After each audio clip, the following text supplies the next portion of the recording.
Warganet dihebohkan dengan sejumlah orang berpakaian seperti polisi yang membawa tahanan ke dalam sebuah pesantren.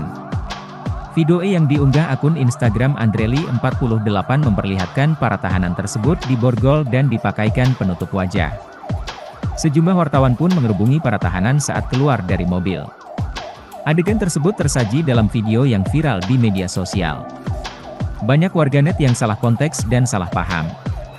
Padahal, seluruh kejadian tersebut hanyalah konsep unik sebuah pesantren mengadakan nikah massal. Video yang awalnya ditonton dengan tegang itu malah membuat tertawa. Bagaimana tidak, di mobil tahanan tertulis, mobil tahanan mertua. Sedangkan mobil, polisi, bertulis, Brimob, yang berkepanjangan Brigade Mobil Pondok. Pernikahan massal itu terjadi di Pondok Pesantren Miftahul Huda II, Desa Bayasari, Kecamatan Jatinegara, Kabupaten Ciamis. Pihak pesantren sengaja merancang konsep untuk mengadakan agenda tahunan tersebut. Sontak, postingannya mengundang komentar lucu warganet.